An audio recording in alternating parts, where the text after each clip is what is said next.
Greetings, citizens of the digital world inside the serial killer, coming to you today on day 226 of the year of vlogging dangerously. And did you know that the Olympics were over already? Wow, that was done in a flash. Who cares? I don't. Hey, let's move on with life. On Thursday last, a very strange nautical discovery was made, and nautical discoveries intrigue and are fairly important to me. So yeah, off the coast of New Zealand, in the middle of the Pacific, a discovery was made by New Zealand's Royal Navy. That is quite intriguing indeed. A massive, massive, a massive mass? No, a massive formation of pumice stone was discovered floating in the South Pacific. Now, pumice stone, for those of you who are not aware, is a very light stone that is used often in beauty products, which is a byproduct of volcanic eruption. Now, I knew this on some level, but I wasn't aware it was so bloody light. Apparently, it's so light that it floats. So an underwater eruption, such as it obviously had to have happened in order for this stone to form, a volcanic eruption will spew this pumice stone out, or it's the byproduct of the eruption, and the pumice stone will float to the surface. So underwater volcano creates this. Now, when I say it's massive, I don't mean like, wow, it's a couple of miles across. No, a couple of miles would be off by about a factor of 5,000. They estimate it to be 10,000 square miles of pumice floating. So basically there is a giant white mass of stone, a 10,000 mile mass of stone. It is 250 nautical miles long. Now, to put this in perspective, that is the better part of a day's sail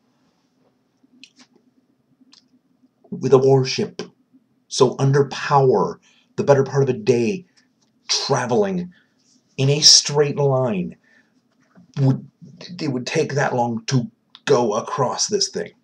Now, it's only 30 nautical miles wide, but that's still a pretty long, like it's a matter of hours to cross. It's not a nautical hazard, though, which is the good thing, because the stone is so incredibly light that going through it doesn't pose a problem to the hull of a ship. How do I know this? Well, I know this because the Kiwis went right through it in order to gather some stone for research.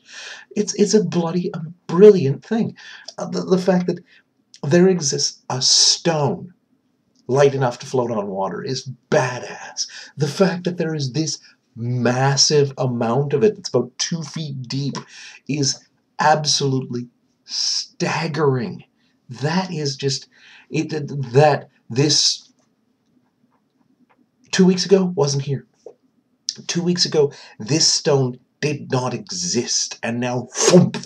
No, and I'm not saying it just came out of nowhere, because, of course, as we know, it's matter reactions, transference of matter into another form. It's not like, whoa, volcano created. No, it's a byproduct of the reaction of a volcano exploding, as there are many lava, just one, ash, another, and yeah, wow. That's got to be kind of cool. It makes me wish that I was sailing down towards the South Pacific at this point in time, because it'd be really, really badass to sail through that.